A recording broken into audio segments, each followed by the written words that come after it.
into my life. 3 years ago, I was married to Madison, who thought my $65,000 mechanic salary made me a failure. She constantly showed me houses online, not to motivate me, but to remind me how incompetent I was. Look at this kitchen, she'd say, shoving her phone in my face. Samantha's husband bought her granite countertops, but I guess I'll never have nice things. I worked overtime, took on extra jobs on weekends, and even sold my motorcycle to save up for a down payment. Nothing was ever enough. The last straw was the surprise vacation I planned for her, which I'd been saving for. Throughout the trip, she was texting Evan from her yoga class. When we got home, I found them in bed together. Not even trying to hide it. "You're never here anyway," Madison said. "Evan actually pays attention to me." The divorce was awful. She tried to take everything, claiming she sacrificed her career for our marriage. What career? She worked part-time at a boutique, but the real knife in the back came from my sister, Katrin. We'd been close our whole lives. I helped raise her kids, fixed her car for free, lent her money when her husband. Madison told me everything, Katrin said. How you never bought her anything nice. Maybe if you'd been a better husband, she wouldn't have had to look for happiness elsewhere. My own sister blamed me for being cheated on. My parents weren't any better. Marriage is hard work, my mom said. Maybe you both made mistakes. That's when I realized I was completely alone. So I sold everything and took a job on an oil rig in North Dakota.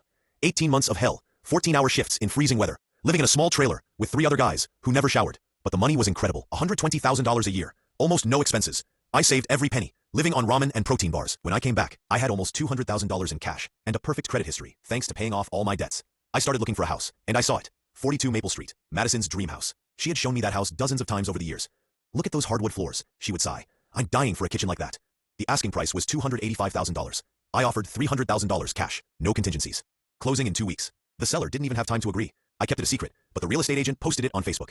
"Congratulations to our mystery cash buyer on 42 Maple Street." Within an hour, my phone was vibrating non-stop. "Madison, oh my God, who bought it? I'm dying to know." "Katrin, someone bought your dream house." Crazy coincidence. I ignored them all. Moving day was perfect. I hired the best company. I made sure the whole neighborhood knew. That weekend, I threw a housewarming party. I invited everyone except my family. Of course, they showed up anyway. Madison walked in first, looking around in amazement. Then Katrin with the children. Finally, my parents, carrying wine as if they were invited guests. "This place is incredible," Madison sighed, running her hands over the kitchen island. "How can you afford this?" She stopped when she saw me.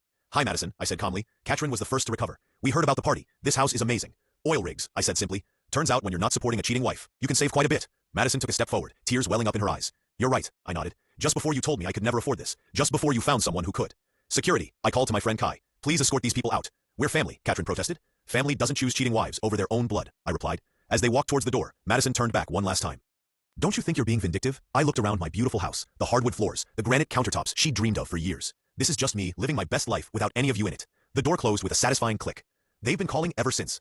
Madison was evicted and wants to make amends. Katrin needs a place to stay. My parents think I'm cruel, but I've had enough. Some bridges aren't worth rebuilding. Besides," I love the look on their faces when they realized the failure they wrote off was living in their dream home. The best $300,000 I've ever spent in my life.